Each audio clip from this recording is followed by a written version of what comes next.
Good evening, everyone. I'm John Holler, the president of the museum, and on behalf of the trustees and our staff and our members and donors, it's my pleasure to welcome you to the second of our two events during this special inaugural week of our affiliated historian program. I especially want to thank all of you who ran the gauntlet of our construction project. You saw a little bit about Revolution just a minute ago. We're extremely excited about this. It's going to be a one-of-a-kind history exhibit related to the history of computing and everything it's meant to society.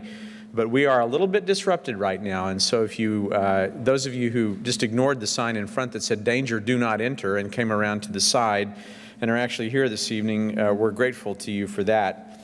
I especially want to thank everyone who is here from TIE, because TIE are good friends of the museum and our partners for this event tonight, and in a moment I'm going to ask Vish Mishra to come to the stage for a formal welcome to all of you.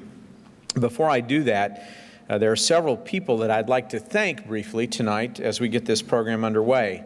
First, I want to thank Dr. Michael Riordan, who is the adjunct professor of physics at UC Santa Cruz and a lecturer in the history of the philosophy of science at Stanford University. We have something here at the museum called the Semiconductor Special Interest Group. Michael is an active member of that, and he was instrumental in envisioning and setting up this affiliated historian program several months ago. The entire Semi-Sig, as we call it, has been incredibly supportive, and I want to thank them and the staff director of the Semi-Sig, Rosemary Romali, for their effort. And I also want to thank Senior Curator Dag Spicer for his help in putting the program together. Second, I want to say thank you to the IEEE Santa Clara Valley section and to Dick Ahrens, who is a member of the executive committee, for their generosity in helping to generate the funding for this lecture series and for the affiliated historian program. The section was joined in its funding by the IEEE Foundation as a joint sponsor of these events, and I want to be sure and say thank you to the Foundation as well. Many of you who are here from TIE tonight may not know this, but we have someone very important in common, and in fact he's here tonight, Suhas Patil. Suhas was not only instrumental in the founding of TIE, as you know, but you may not know he was also a charter board member of the museum. And he only left the board last year when his service was made unworkable by his constant travel between Bangalore and San Jose, which is a trip that is a long commute back and forth. So we hope that when Suhas is finished with that, he will come back to us and we can welcome him back to the board one day soon. The official TIE welcome tonight will be made by a man who was proudly identified by the San Jose Mercury News as the top connector in the Valley, the top connector in the Valley, and in a place where people making connections with other people is kind of stock in trade, that's saying something. And Vish has also just been part of a very important announcement that will link up angel investors and TIE entrepreneurs in the venture community in the Valley, which is, I think, a real breakthrough. He is in the middle of a very distinguished 30-year career in the high-tech industry. He's done everything from startups to what he calls mentor capital, which I think is a brilliant phrase, at Clearstone Venture Partners, and I'm going to welcome him to the stage for the TIE welcome. Please give a welcome to Vish Mishra.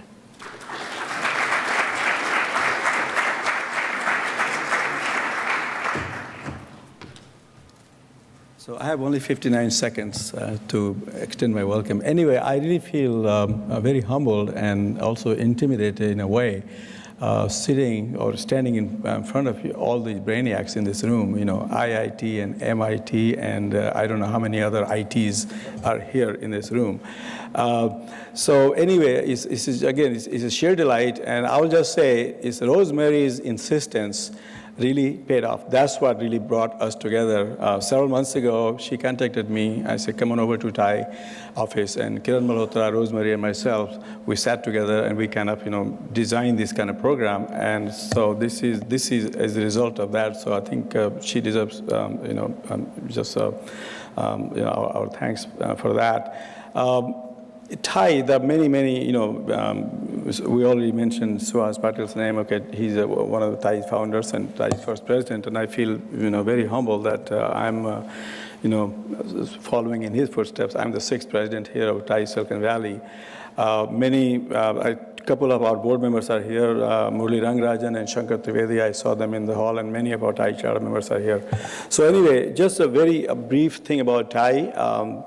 We started TIE now almost 18 years ago, right here in Silicon Valley, and it was started by those people who are, they came to America from primarily South Asian countries, India and Pakistan in particular, and they kind of realized their American dream and saw a level of success, and they said, gee, won't that be nice if we form a society and help others, anybody who wants to be entrepreneurs, and that's how TIE began, and little that they knew that time, or we knew, now we are into 13 countries, 55 cities, across 5 continents, and there are 15,000 members. So this organization is all individual member based, it's all volunteer based, and we just continue to do. Our whole thing is to just provide service to others. So we really a service organization, and we stand to help others. Anybody who wants to become an entrepreneur, they could come to TIE for inspiration, for information, for education,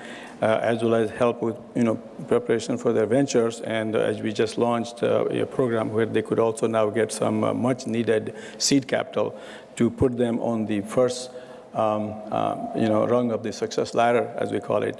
So once again, I'm just very honored, and I know you guys are going to enjoy this discussion that's going to take place tonight. So just welcome one more time, and thank you very much for having me over Computer History Museum. Rosemary, thank you.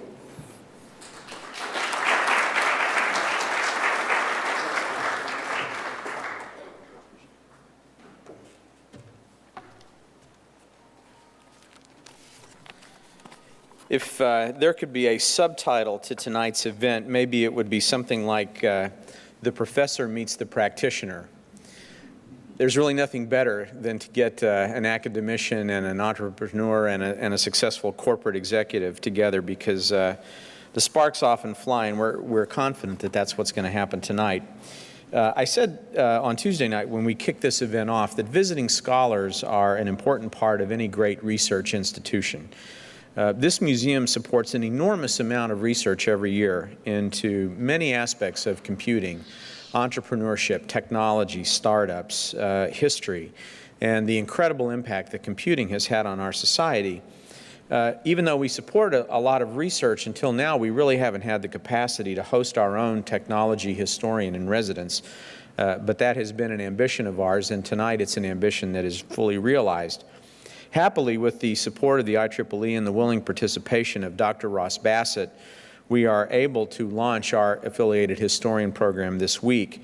Ross has all the bumps and bruises that are customary for somebody who's the first one at anything. And I know we have a lot of entrepreneurs in the audience tonight. So if you can think of a historian and academic entrepreneur taking his bumps, that would be Ross. But he's done it with great good spirit and collegiality, and Ross, we appreciate that very, very much. Dr. Ross Bassett is the director of the Benjamin Franklin Scholars Program at North Carolina State University. He received his undergraduate degree in electrical engineering from the University of Pennsylvania, his master's in history at Cornell, and a PhD in history from Princeton. His work in the technology field includes 8 years as an engineer in IBM's semiconductor facility in East Fishkill, New York, before he began his graduate study.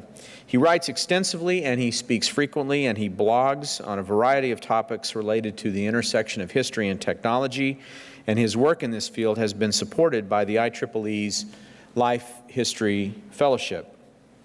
His first lecture and discussion here on Tuesday focused on his book, To the Digital Age, Research Labs, Startup Companies, and the Rise of MOS Technology.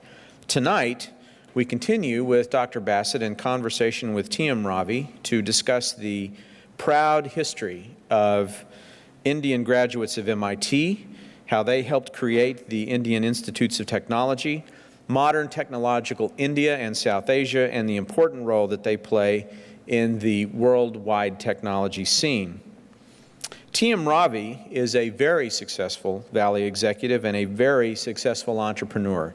He founded Media Blitz, a storage solution company which was subsequently acquired by Cheyenne Software. He was a senior marketing executive at CA after its acquisition of Cheyenne. He left that to found and lead the VC-backed company Peakstone, and then he went on to found a wonderful company involved in the state-of-the-art of data archiving, Mimosa Systems, which was acquired in February by Iron Mountain for $112 million. So Ravi has lived the Silicon Valley dream over and over. And so you can see when I say the professor tonight meets the practitioner, that's exactly what we have in store. So please join me in welcoming our first affiliated historian, Dr. Ross Bassett, and his guest, entrepreneur T.M. Ravi.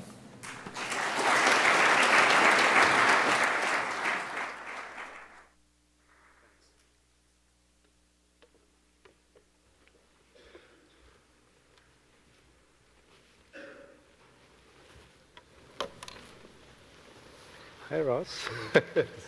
Good to see you. So Ross was here on Tuesday evening, and with an esteemed, a different crowd, a big crowd from Intel also. Yeah. So it's an interesting combination because Ross is a historian who's, I guess, writing about the very early days. You know, I was probably 4 or 5 years old, living in IIT Kanpur. And many of you, and I see many people here who, in some sense, live that history, and you're putting it all together at a macro level. What really, it was, for me, it was very unusual to come across you with, the deep interest in India, Indian technology, and tying it together to MIT. Talk to me a little bit about how you got interested in this. Yeah.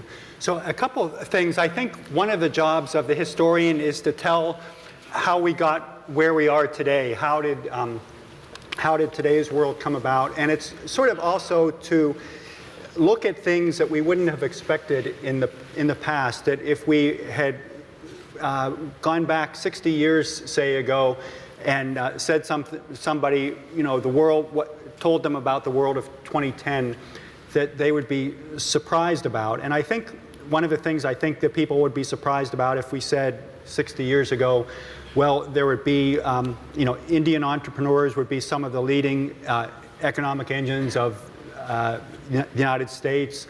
That would have surprised people if we would have said that Indian companies would be doing a lot of high technology work for American companies. That would have surprised people. So that's one of the things I'm interested in. Another thing that I think of as a historian is that you should have some passion for what you do and care about it a lot. And I've been interested in India for a long time, and India has kind of followed me. When I was in high school, I first got interested in Gandhi and read his autobiography. And when I was in college, I had some friends, and I heard about these Indian institutes of technology that I had never heard of before. This was in the late 1970s. And I heard about these number of these places being formed. And actually, when I was after I finished college, I visited India, and I was in Bangalore. This was a sleepy sort of town, very green, not very many cars, on the roads or anything. And I remember waiting at a bus stop, and I met this guy, saw this guy who had a DEC PDP-11 manual in his hand, an Indian. And I don't think there was a way I could have invested in that at the time, but if I had been a little bit smarter, I might have seen what was coming. And so I've had this interest, and it seemed like the right combination of the interest and what has happened in the intervening time to make this project make sense. And you've been there many times. Yeah, so I'm working on two things, the IITs and then also the history of Indian graduates of MIT. And so I've been to India about 10 times in the last 3 years, and traveling to all the original IITs, and then also meeting Indian graduates of MIT as well. And so you were an IIT Kanpur graduate, right? Yeah. And so you can correct me if I'm ever wrong about anything, right? It was interesting for me personally because I was born here in the US because my father, like a lot of other professors in the IITs, were actually in the US and got recruited to go back to India. And so I lived on the IIT Kanpur campus since 1965, and then subsequently did my bachelor's degree in Kanpur before I came here to UCLA. So very interesting. So let's kind of maybe get started with the MIT connection. And so I understand that there was a MIT connection that really goes back way to the pre-independence during the colonial times. Kind of talk to us a little bit about it. Yeah. So this was something that was kind of surprising to me, that I thought I was interested in Indian graduates of MIT, and I thought I would be talking mostly about people like Suhas Patil and people like that, or you might know Thomas Kailath at Stanford, people of that type. But so I made this database of every Indian who graduated from MIT in the 20th century, and was surprised to find that there were a number of Indians who went to MIT in the colonial period. And in Indian history in the early 20th century, there was the beginning of an organized opposition to British, a new phase of organized opposition to British rule, and often seen as started in Calcutta with the Swadeshi Movement. And a lot of people began looking to the United States and trying to saw the United States as a place where they could develop the technical skills to really help develop India. And so it was a number of people came to the United States, some to MIT, and even some to Berkeley. There was an interesting article that I found written in 1909 by an Indian saying why we must come to the United States, and they talked about why we need to come to get technical education in the United States. So there were a number of Indians who saw this as really the future. And one of the lessons I take from this is that people in India, the Swadeshi movement was partially about Indians making their own cloth and avoiding British manufacturers and things like that. But there was really this passion for developing, you could say, a world-class knowledge and world-class standards in this. And what they saw as the best engineering education they saw was in the United States. So that was really what drove them. And was there a specific connection to MIT that?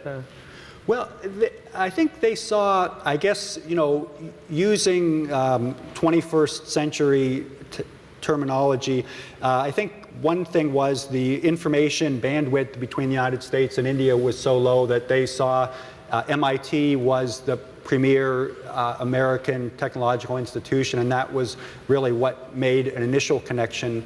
I found that there was one Indian man in the 1890s who went to Cambridge in the UK, and he had met a famous economist named Alfred Marshall. And Alfred Marshall told this young Indian, he said, you Indians should not be going to Cambridge, and you shouldn't be studying law. You should go to MIT and become entrepreneurs. And this, it was a rather prophetic thing, and this man took it very seriously, and he brought up a whole generation of people and encouraged them to go to MIT, his family members and others. One would sort of, if you thought about Gandhi, one would sort of probably naively assume that he would be against technology, against all the quote-unquote modernity that came with technology. But that's really not quite the case. Yeah. One of the other intriguing things that I found was that there was a young man who grew up in Gandhi's ashram with Gandhi, and Gandhi at one point said, I raised this young man. His name was Bal Kalelkar, and he marched with Gandhi on the Salt March. He was involved in many activities with Gandhi, and in 1939, after all this time working with Gandhi, he went to MIT to get a master's degree in mechanical engineering. And it seems like one of the craziest things. I've been looking at Gandhi's letters. He wrote many letters, and he was in some ways, it might be a little of a stretch, but he was very technically oriented. That spinning, he kept in his diary, he kept often daily reports of how many rounds he spun. He sponsored a contest to develop improved charkas, or spinning wheels. That he was very passionate about this spinning, and very technologically, he was not naive.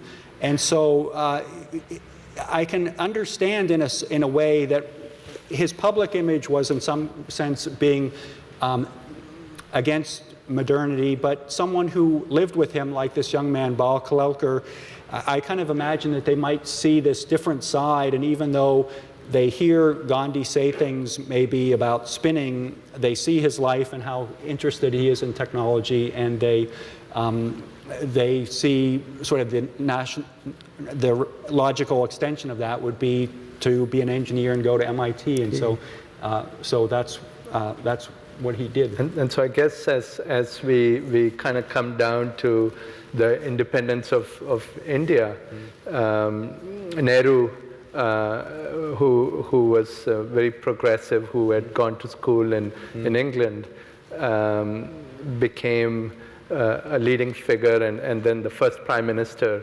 and played a big role in promoting science and technology. Yeah. And so I guess you have a good perspective on that from your grandfather. Yeah. So my grandfather, his name was Sir K.S. Krishnan, and he was in Rangoon, and then India started shrinking because of it was getting close to independence, and then he went to Dhaka, and then became difficult, and then he went to Allahabad, and he got lucky there. You got to work hard in life, but you got to get lucky. And so he had a neighbor whose name was Nehru, who they used to go for a walk together every day. And one day Nehru became prime minister, and he said, hey, where's my friend? And he said, okay, I'm going to open a series of institutes, and they're called National Physical Laboratories, NPL. And so my grandfather went to Delhi to be the first director there. So let's kind of go to now. We are in the sort of the early 50s, and so India is beginning to look at education and specifically science and technology, and so through the Sarkar Commission, through the efforts of Nehru, this whole the concept. The idea of IITs comes about. Talk to us about that. And so I guess this commission, the Sarkar Commission, is very famous for laying out the foundation of the IITs. And one of the interesting things about that is not very well known, there was this commission. It had a number of leading, and again, Ravi's family sort of testifies to this great scientific tradition that India has. Had a number of India's leading scientists on it. But it also had two young men who were not very well known to history, who were Indians who had gotten their PhDs at MIT. And so it was, in some ways, I think, they played a role in shaping this and sort of suggesting MIT as the model that India would develop. And it really, I think, testifies to India's desire to develop world institutions that met world standards, that were world-class institutions that would not just be, serve India, but really would reach the standards of the world, and that's really what they did, and so that was very important. And then ultimately, these initially 5 IITs, of course, were started with assistance from different national patrons. And that was interesting because you had different countries, United States supporting Kanpur. How did that come about with different countries supporting different IITs? Yeah, so it seems like Nehru and the Indian government was very shrewd. Nehru, of course, had this policy of non-alignment. Yeah, and so was able to get support from from many different countries to develop this, that Kharagpur had a number of different countries supporting it, and then IIT Bombay had the Soviets, and IIT Delhi, the British, IIT Kanpur, the Americans, and IIT Madras, the Germans. West Germans, yeah. And so I guess you grew up with a fairly strong American presence in Kanpur. Yeah, so it was very interesting and unusual because I don't know, some of you are from IIT Kanpur. Kanpur is really in the middle of nowhere. A sort of a town that had it's a textile town that was great in probably the early 1900s, and so in the middle of Uttar Pradesh in Kanpur, they decided, I don't know how they chose Kanpur as the place, and so Kanpur had as part of the program. A fair number of Americans living on the campus, and it was just an oasis out there. It had a whole runway with planes, and I don't know how many universities you know here that have planes and runways, and there was a reason they had to do that, because they had to bring in equipment and for different physics labs and computer labs and so forth. Yeah. So the early days of the different IITs, and you have a broader perspective. Mine is just related to Kanpur. How do you see, how did it kind of take off? How did from kind of the concept stage, how did it become real? Yeah. So of course, Kharagpur was the first IIT, and so they, and I think a lot of them again. In a sense, I think especially from the Indian side, a lot of them saw MIT as the model, even if their sponsor was not the United States, that MIT was really what they aspired to. And so that played a big role in a lot of the IITs. That I was speaking to Suhas the other day, and he was mentioning how MIT books were in the curriculum at Kharagpur, and so that was important, I think, in all the IITs, and also in all the IITs, even if they had foreign sponsors, that really right after independence, that Indians who went abroad for education, it was almost like a switch had been flipped, that before, many had gone to the UK to, get education on various sorts, but almost right after independence, it shifted to the United States. And so there were a lot of Indians who ended up at all of the IITs who had their education in America, and they really understood a lot about American technology and how American technical education was. So even though they might have taught at, say, IIT Bombay or IIT Delhi, they still had a good understanding and in some ways brought American ideas of technical education to those schools. And Kanpur, at least, had a whole set of universities and backing it. MIT was one of them, but there were a number of others. Yeah. So there were 9 American universities who supported IIT Kanpur, and just as a little bit of kind of local color, MIT was sort of the anchor for this, and there were 3 MIT professors who went to Kanpur, and they got excited about the possibilities of supporting IIT Kanpur, and they came back and said, let's have a project where we get different American universities involved. And so they approached 10 American universities and say, would you, support a program like this? Would you get involved? Would you maybe send faculty? And 9 American universities said yes, and 1 American university said no, we don't want to be involved in that. And the 1 American university that said no was Stanford.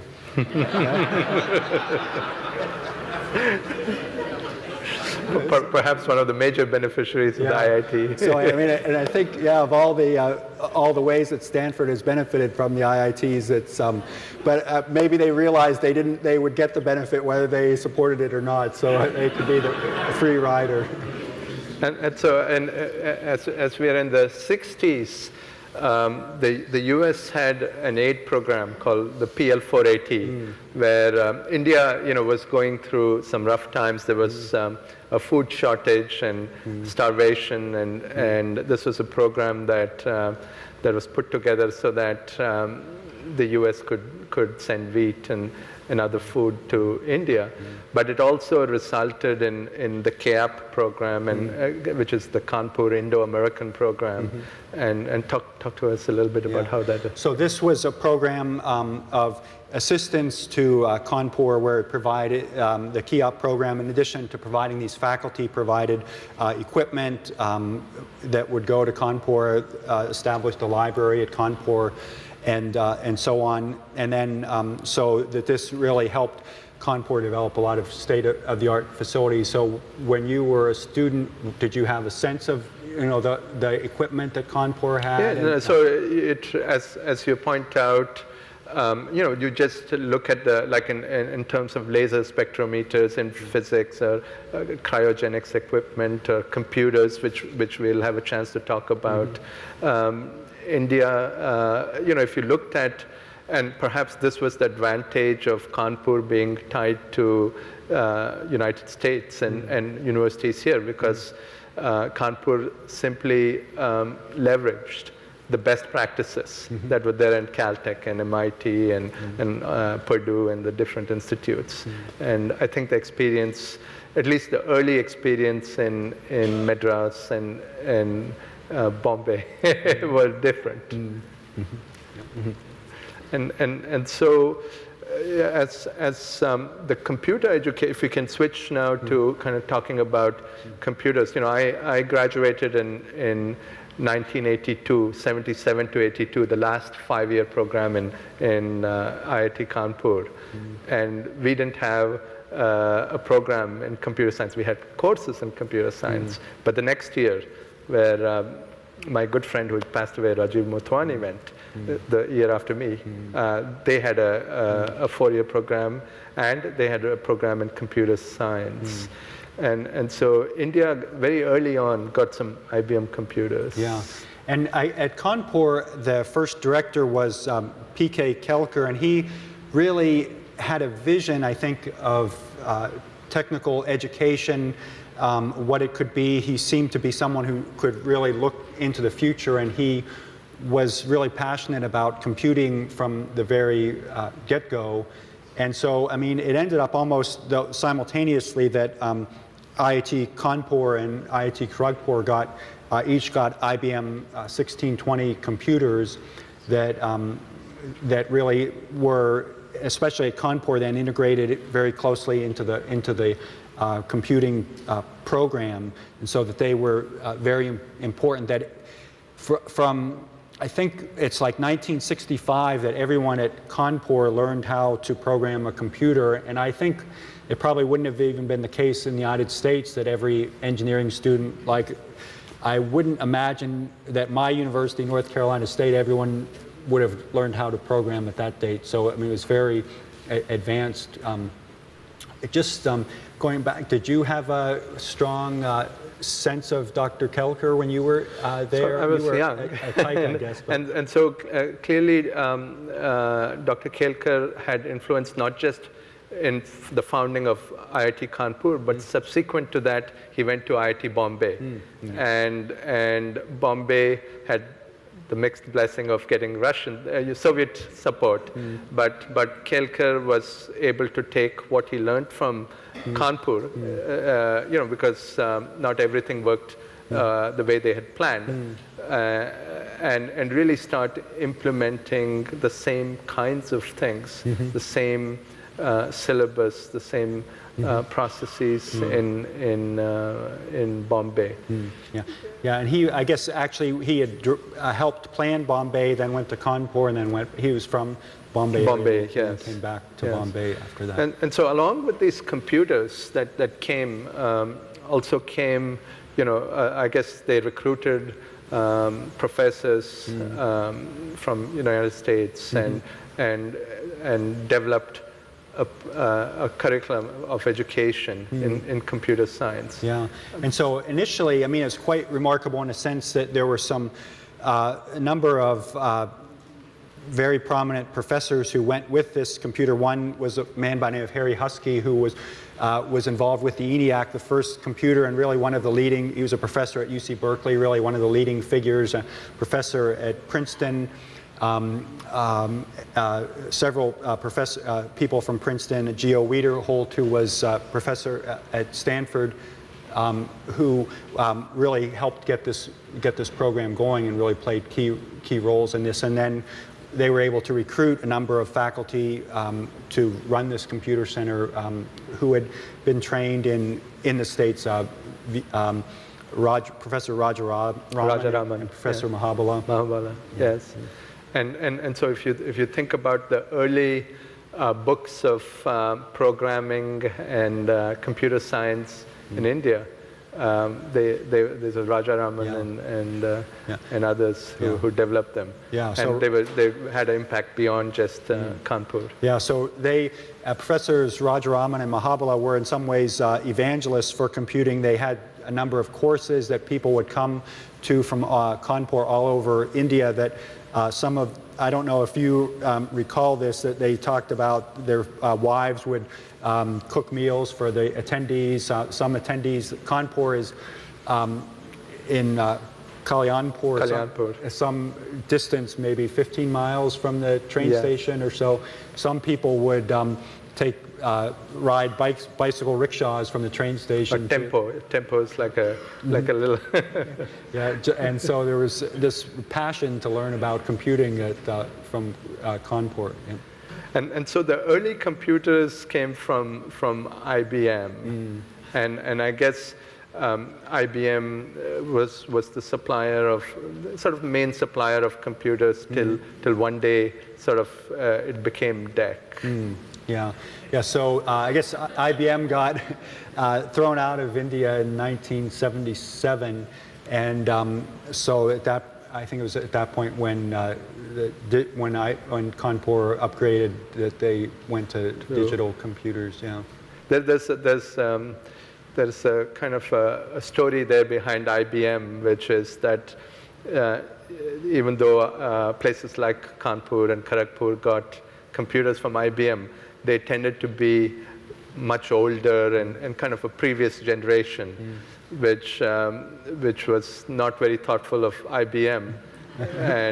But it did help ultimately because there wasn't a lot of support, there weren't a lot of tools.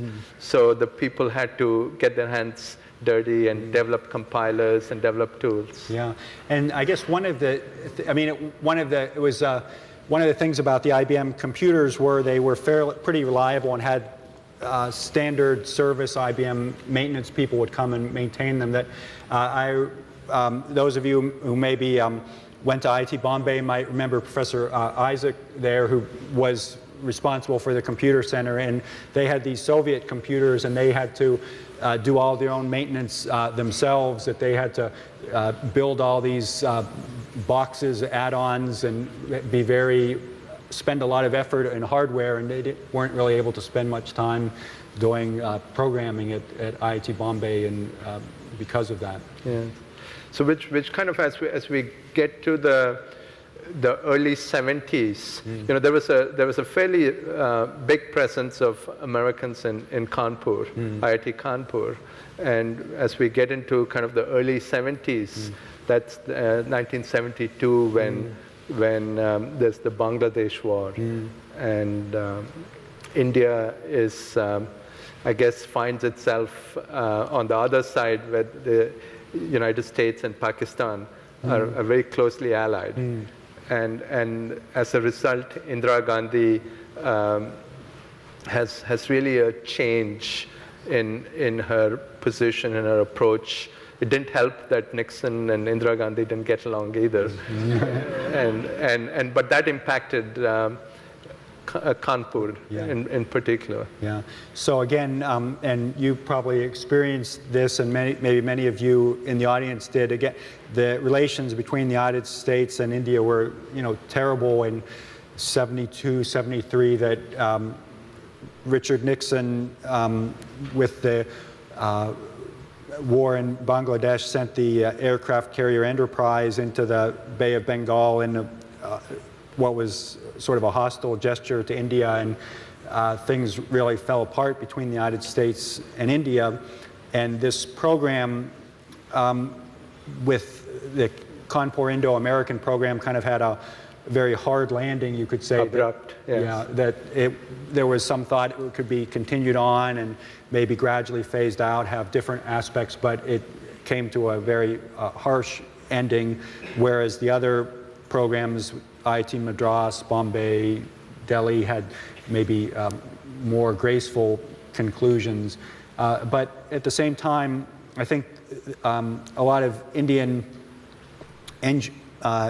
faculty at the IITs, still saw their connections, the technological connections, as being important with the United States. And even though the formal relations deteriorated, the informal relations were still because people were still going to and fro for conferences, and students were going, and there were new faculty members, and perhaps mixed blessing again, because in some sense these American professors had done their work, and so it was now an opportunity for the Indian professors to take it to the next level. Yeah, and in a sense, I think what I've heard is that America, maybe as America often does, had a bigger footprint at Kanpur than any of the other foreign programs, and so it might have just been time for that to end. Yeah. So tell me what you found out about sort of these 5 IITs,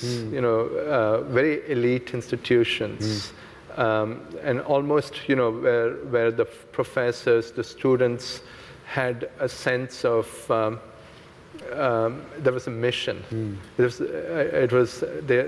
Think about Kanpur and this little village Kalyanpur was a utopia, and there was a dream. And how do you see that? Yeah, again, you see this passion of Indian professors, and maybe you could talk about your father in this regard, but that you have these Indian faculty members very often at Kanpur, especially pulled back from the United States, who have positions often in various forms and really have a passion to build India, and really just committed to that science and technology are going to build this country. And really, again, going to Kalyanpur, Kanpur, I imagine maybe for your father might be the last place that they might have imagined they would. From the south of India. Would be, and just being willing to do that for the sake of developing science and technology.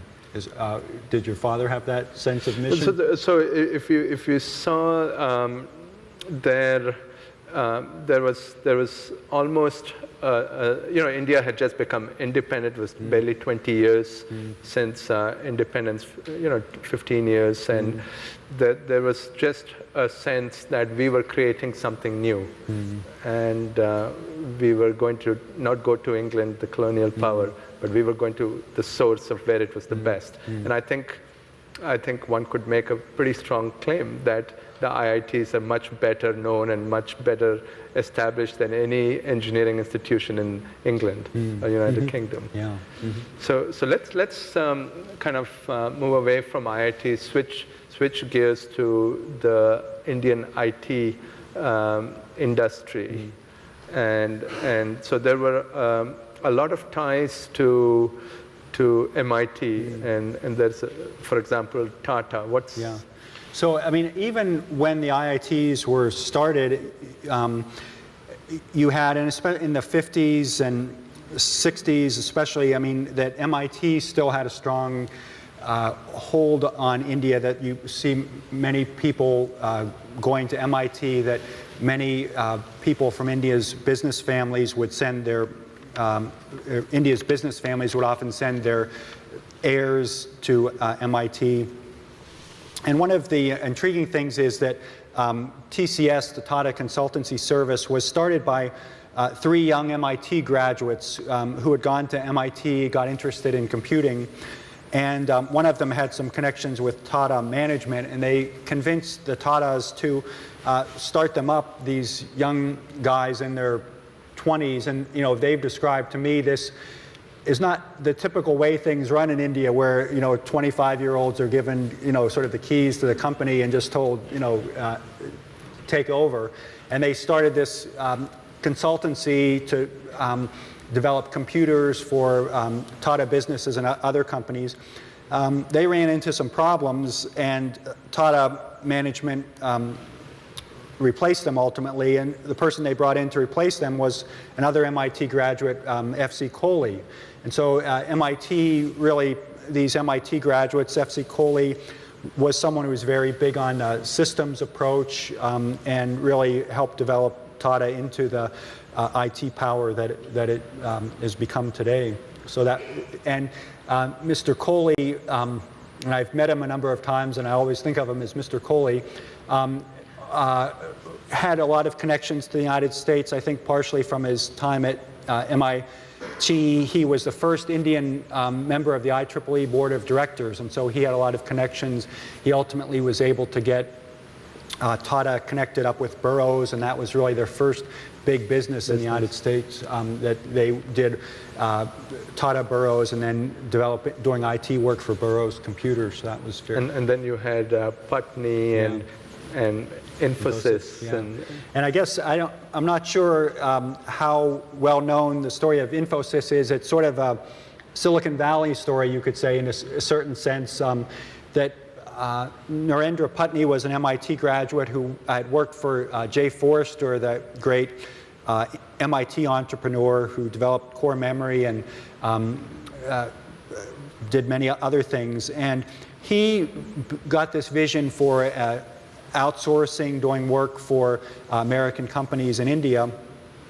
And so he developed this company called Putney Computer Systems. They were marketing Data General computers, doing work for Data General. He put together this great team of 9 people who were top flight engineers. And I think, as maybe you all know, in Silicon Valley, when you put together top flight engineers, they're not always happy to stay in one place, and sometimes they have minds of their own. And so this group that Mr. Putney put together left and decided they wanted to form their own company, and it was called Infosys.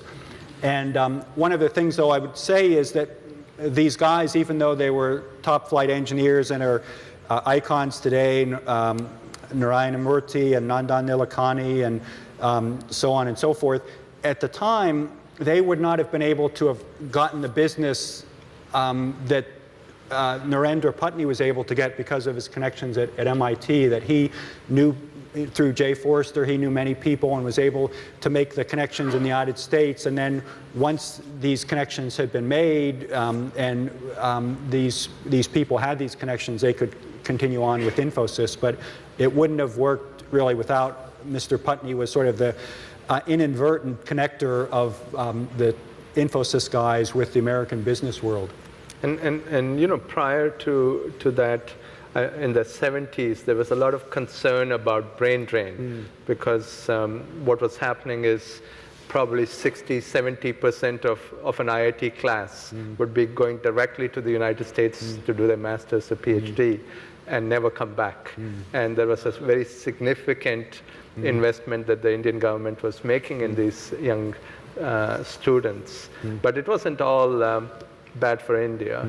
Yeah, and I guess, and I think, again, many of you here tonight are proof of that. I mean, this whole IIT thing was an act of great faith, you could say, in the Indian government. Again, thinking back to 1963 and bringing in computers, it seemed like maybe a crazy thing to do, but ultimately over a very long term that...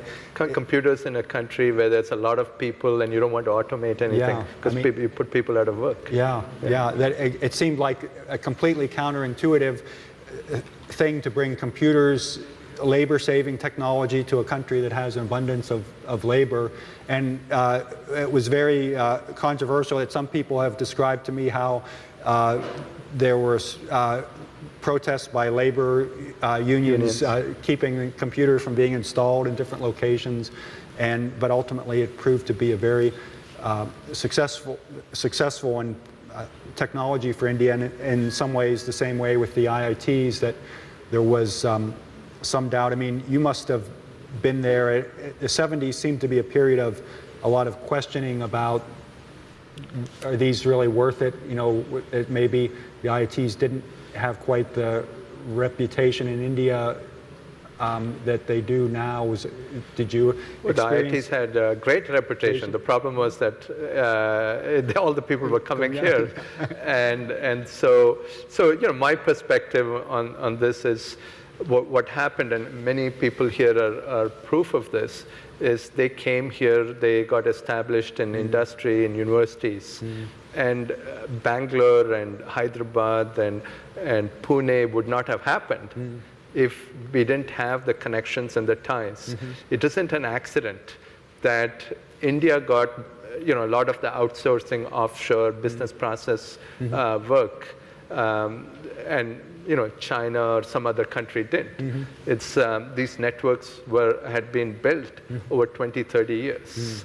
Yeah, so I mean, you see, this was in the United States in the 1960s, early 1960s was a very idealistic time in the United States. I think President Kennedy, this program really developed with President Kennedy, and John Kenneth Galbraith was the American ambassador. And there's just a lot of idealism and enthusiasm about this, and really a lot of MIT professors were willing to go. And you see, in retrospect, they did it at kind of a non-trivial personal cost, that a lot of them, a number of the people, especially I know of at MIT, and so you know, they thought this was something that was important, and they really did it. And I think, I don't know if your family had a lot of connections, but there were many, I think, who had a lot of faculty and students at IIT Kanpur, had a lot of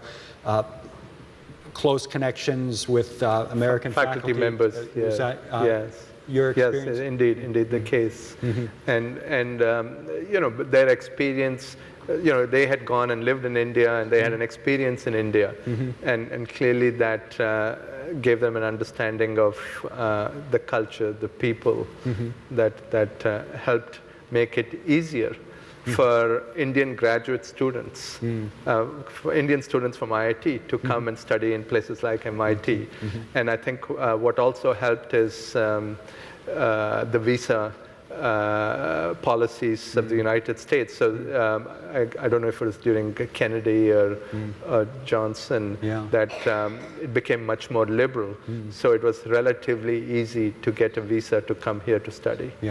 Yeah, so when the IITs, this program started, the United States had very discriminatory immigration policies that made it very difficult for a lot of Indians to come to the United States. There were times where there was a limit of 100 visas from India that would be allowed, and so there wasn't really any expectation almost that any Indians would come to the United States. There wasn't any, that wasn't really seen as a possibility. And then in 1965, the immigration laws changed to make it possible for Indians to stay, and then that happened. And so if we come to today now, and what do you think, you know, so a lot of this happened in the 60s and the 70s. What do you think today is the connection between IITs, MIT, and IT industry, both Silicon Valley and Bangalore? Yeah, I'm not. You might all be better equipped to answer this than I am, but just in. You're a historian. Yeah. So I talk about the past and not the present, but I guess I'd say if knowing about the past, you know, gives you any qualifications to know about the future, I would be much richer than I am. But my sense is, just in visiting at the IITs, that there's a lot of opportunities in India that didn't exist in maybe the time that you were graduating from IIT Kanpur, and that the connections maybe to graduate schools in the United States are maybe not as strong or compelling that everyone doesn't feel they need to go to American graduate school, or even that their future rests in America, which yeah, and with the presence of many American multinationals in Bangalore and so on, gives a lot of opportunities. You can go and work at Google or Microsoft. In Bangalore, yeah. And Hyderabad.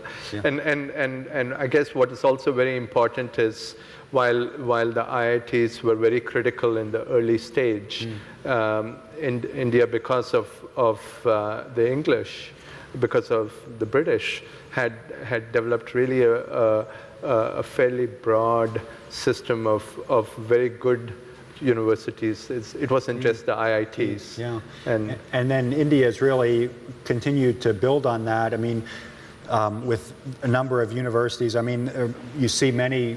And when I was looking at the Indian graduates of MIT, I mean, there are many IIT graduates who go to MIT, but there are many who are from other schools as well. And there is a complete ecosystem of a lot of talent in India. And I don't know if it's completely politic to say it, but other than at the IITs and in India, that there's a lot of great engineering talent. And you met some of the IIT students who are now professors at MIT, Arvind and others. Yeah, yeah.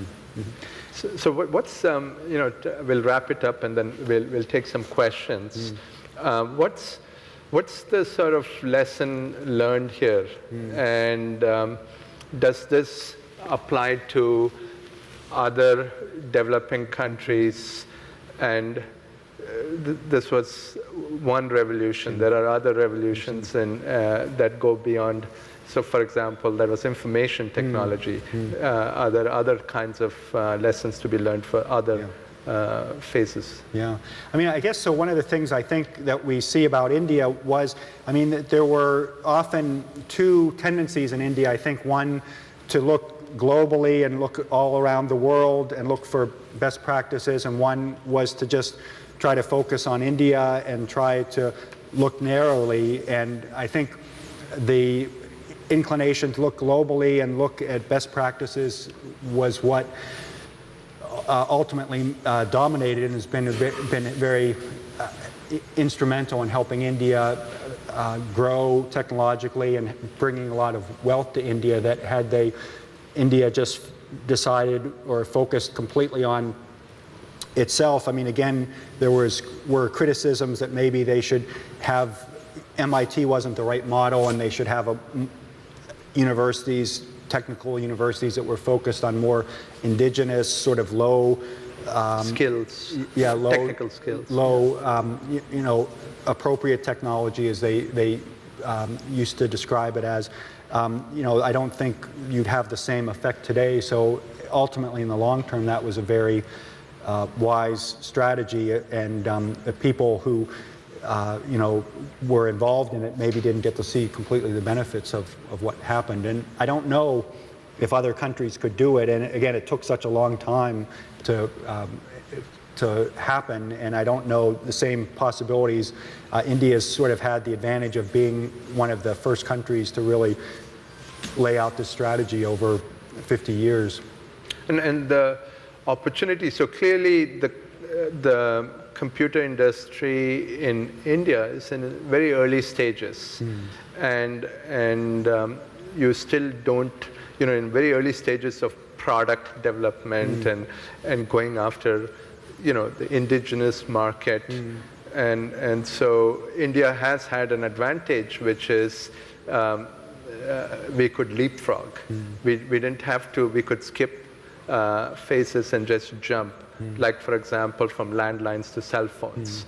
And so I would say a lot of people here would agree that the mobile phone infrastructure in India is better than here. I live in Portola Valley. I don't have cell phone coverage. Yeah, so that's one of the things that I've enjoyed when I take the train from Delhi to Kanpur, speaking on my mobile phone with my wife in the fields, and it's quite remarkable to be able to do that again with better coverage than I have in my office 2 miles away from my wife. Yeah.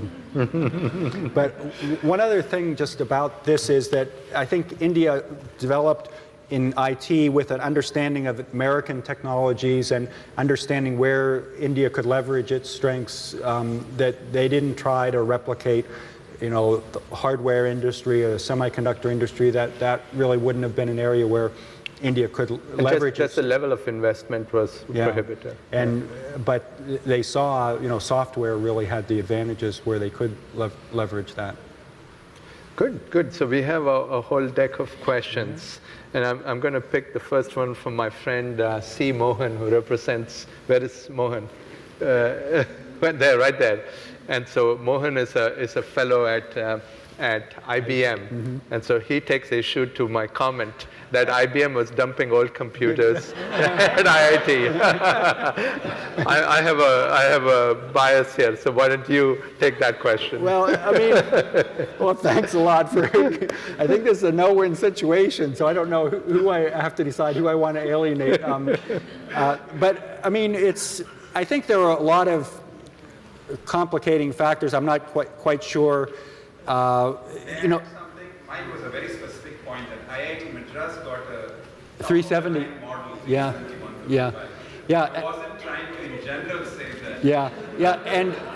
And so one of the points that we didn't quite cover, and we were focused a lot on IIT Kanpur, was that IIT Madras in 1972 made an agreement through the West German government to get a state-of-the-art, top-of-the-line IBM 370 computer, and then they brought down a number of the faculty from IIT Kanpur to run it, and that IIT Madras became one of the leading centers of computing and computing education based on that computer and these people from Mahabala and Muthu Krishnan from IIT Kanpur. And I think, was it Suhas? So someone from Kharagpur is also pointing out that the IBM 1620, when it came to Kharagpur, was actually the current generation. So probably Kanpur was the victim here. Well, okay, IBM, you win.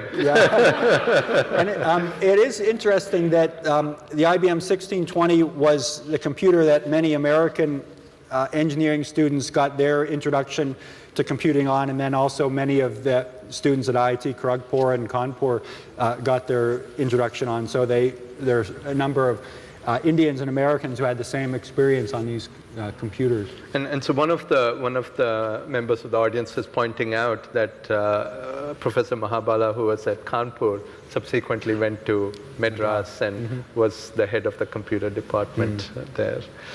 So I have an interesting question, and this is the perspective of the person here is that only 10% of the IT graduates stay in science and engineering. A lot of the others go to business and finance and marketing. I'm a marketing person. I'm chief marketing officer of Iron Mountain. And so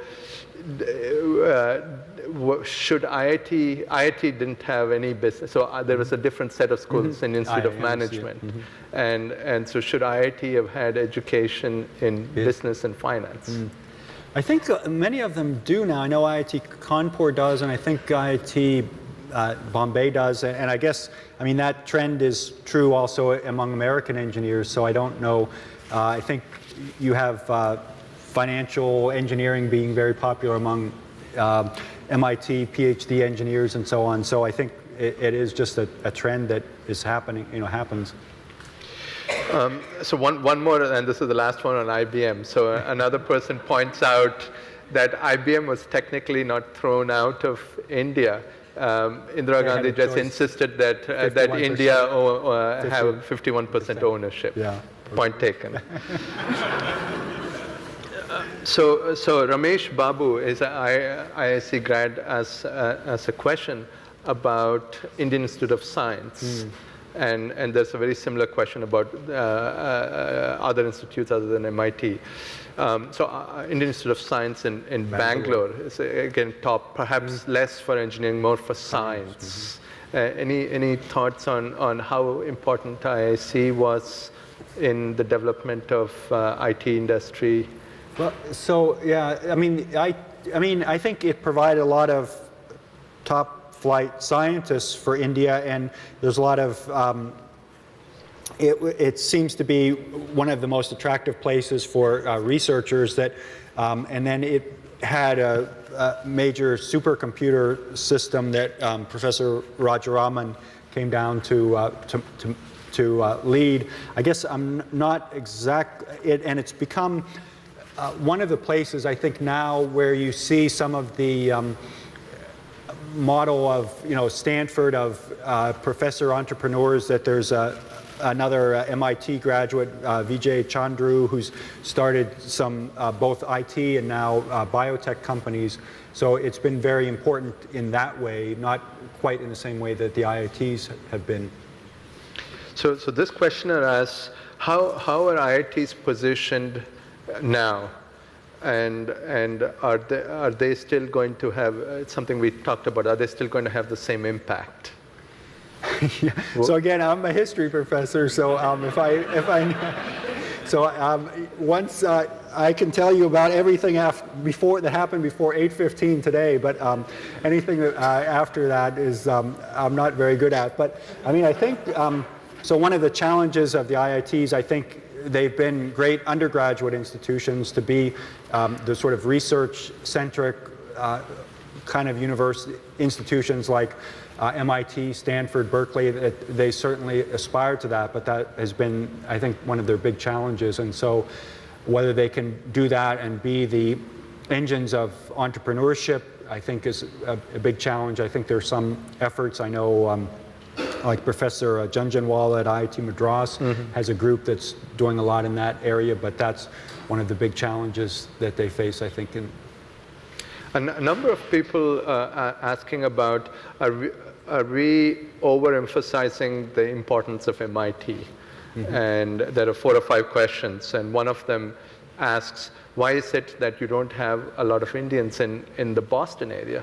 You really have a lot here in Silicon Valley. So are we overstating? Yeah. Well, I mean, so it does seem that there is this migration, some polarization, I think, from among Indians, and I've talked to a number of people about this, from Boston to Silicon Valley. But I guess what I'm interested in and thinking about is really, again, over the 20th century, and even particularly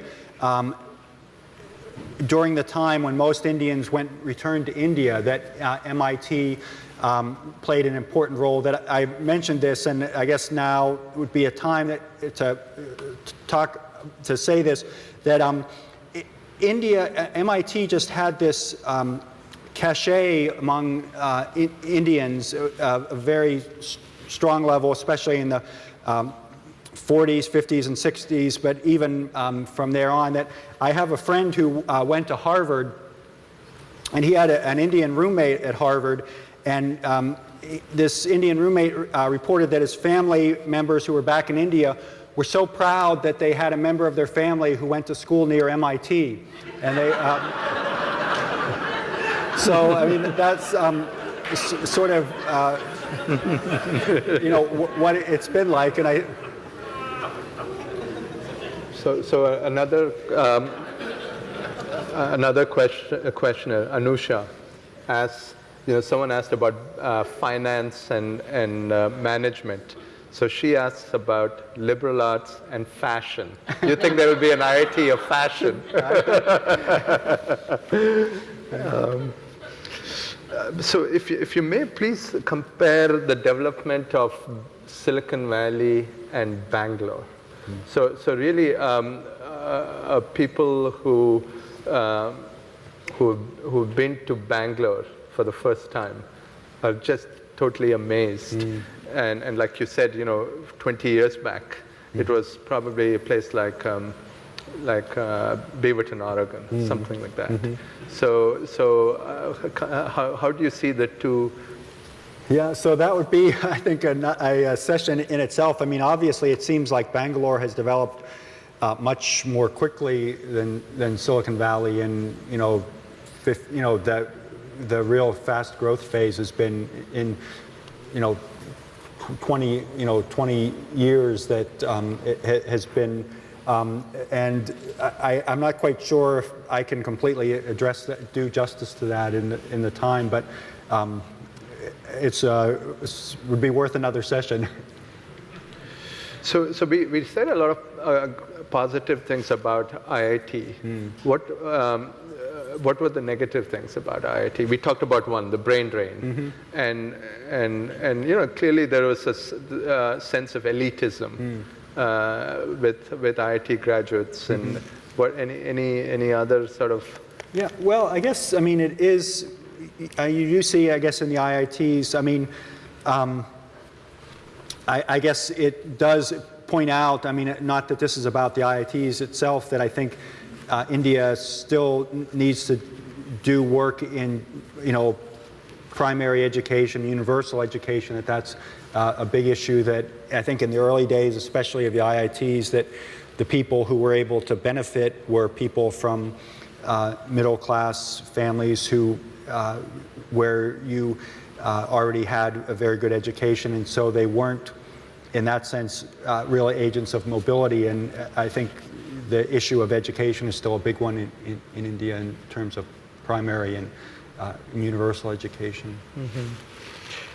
This questioner asks, and maybe if you can, if you recall the dates, wants just a kind of a chronology of how the IIT started, kind of approximately when. Yeah, so the first one was IIT Kharagpur, and then then IIT Bombay was the second one, and then IIT Madras, I believe, was then IIT Kanpur, and IIT Delhi started out as not as an IIT, but then was changed to an IIT and became that. Kharagpur started about 7 or 8 years before the other one, so in 50, I'm thinking 53 or 54 was when IIT Kharagpur was started out. And what about Bombay? And so Bombay, I think, so they just celebrated their golden jubilee, I think 58, 59, then Kanpur 60, 61. So Madras is a bit before that. Okay. So. This questioner asks, and so this is many of us who went to the 5 IITs have a bias about this. What do you think about, IITs are now spreading, and you slap a new label on an old institution, call it an IIT. You've spoken to a lot of former students, former faculty members. Do you have a perspective on is that a good thing? Is the brand, is it getting diluted and tarnished? Yeah, I don't, it does, in visiting the IITs, you see, it seems like the IITs have difficulty providing a faculty for the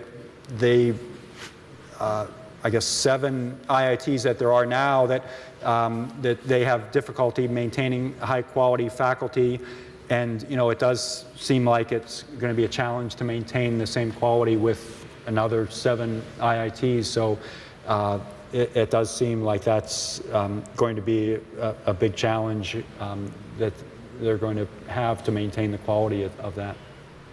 And it's really, IITs had a set of curriculum processes, systems, and I'm just not familiar with how it is in Bhubaneswar and Roorkee, I think, and all of these places. But I guess what I say, it's remarkable that India kept the IITs together as a brand. That you could imagine a scenario where each one is seen quite a bit differently, but what people see is the IITs, and so it doesn't, IIT Kanpur, Kharagpur, Madras, Bombay, and Delhi for 50 years were kept together and identified as a brand. And I heard that they were trying to start IITs in Malaysia, and it's a kind of a franchising business now. So we talked a lot about IIT Kanpur, I guess because that's the only one I'm familiar with. Was there anything different, this questioner asked, about that and their academic philosophy from the other IITs? Well, there was, but ultimately I would say that all the IITs converged on the same model. That, just to give one example, that IIT Madras was started by the Germans, and the Germans had a very heavy emphasis on manual work, that there were the machines and lathe. So I don't know if any of you are Madras graduates who did machine shop work for a long time. So Kanpur, and taking the MIT model, sort of minimized that sort of thing. But incapable of screwing a bulb. Yeah. So I mean, each one started with their own distinctive characteristics, and then over time they converged on something similar. So we talked a little bit about this, but somehow the IT industry in India almost exclusively grew in certain areas. Not across all of the computers. So there's no semiconductor, very little hardware, very little of those kinds of things. And so, is it just the cost of equipment? Yeah, I mean, I think there were efforts to do semiconductors. There was a plant made in Chandigarh, and Gulu here. Advani had been to worked at semiconductor companies in the Silicon Valley and went to them. I mean, it really, and computer technology, I think it would have been just impossible for them for India to keep up with the pace of technological change, the capital intensiveness of hardware, to have markets big enough. And again, there were efforts that didn't really succeed, and I think it was, ultimately wise, and sort of understanding the global ecosystem. First, like the Indian supercomputer and so forth. Yeah, but it was understanding the global ecosystem, that wasn't an area where they would be able to compete effectively, but they could compete effectively in software. Good. I have two more questions. Now we're going to switch to politics. and so this questioner asks, with Nikki Haley and Bobby Jindal establishing themselves as perhaps the most prominent Indo-Americans, is there now a shift taking place from technology to other fields for Indians here in the U.S.? Well, I mean, it does seem that that's beyond my beyond my capability. But I mean, you do see, that Indo-Americans have just, and it's sort of natural to be involved in every area of life in America, and so it's natural, whether it's that or any other area, whether it's any other area. So I think it's just a natural thing. So the final question I'll let you ask. I'll let you answer it also. No, so this is which is the best IIT. So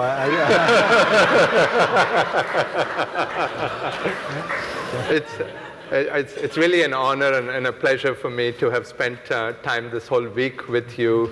I'm very pleased to see so many people. I'm a Thai charter member. I'm pleased to see so many people from Thai. And it's just amazing work that you're doing. So well, thank you. I'm very honored to be here. Well, I just want to thank you all. It's been a pleasure talking to Ravi, and then I appreciate all of you coming. It's been a joy.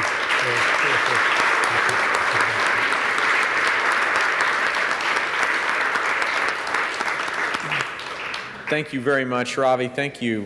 You did a wonderful job as a moderator. And Ross, thank you to you. I want to say just one other word of thank you and then a couple of quick announcements. Kiran Malhotra, who is the executive director of TIE, has been extremely helpful in setting this up. And I just want to say thank you, Kiran, because it's been terrific to work with you during this. This has been a couple of remarkable nights because we looked at the history of the MOS semiconductor on Tuesday night with Les Fidesz and Lou Terman and David Hodges. Andy Grove was here in the audience. Tonight we had the grandson of Nehru's good friend and the first director of the precursor of the IITs, and Vish Mishra and Suhas Patil. Geo Wiederhold is in the audience here. Now, Ross, you're the catalyst for all of this, and it's the fact that you're here this week that those pretty remarkable things happen. So I just want you to know how much we appreciate that. These two lectures will be on our YouTube channel. It's youtube.com/computerhistory. We have our own branded channel. This will be the 82nd and 83rd programs that we have up there. I hope you'll go and see those in about a week. I hope you have signed up for our next program Wednesday night. Mark Zuckerberg, the CEO of Facebook, will be here with David Kirkpatrick, the author of the best-selling new book, The Facebook Effect. It's now oversubscribed, so if you haven't signed up, I apologize, but we probably won't be able to cram you into a room that's sure to be full of people. We'll have another event in August, which will be another event in our Net at 40 series as we look back on 40 years of everything that led to the internet. So we're delighted to have you here. And let me just say one other word that, Robbie, we've got a small gift for you. It's a copy of this book, Core Memory, which is a memento of some of the best things in the museum, photographed by a great young photographer named Mark Richards, and we're going to present that to you as a token of our thanks. Thank you very much. Thank you. Thanks. Thanks, everyone, and good night.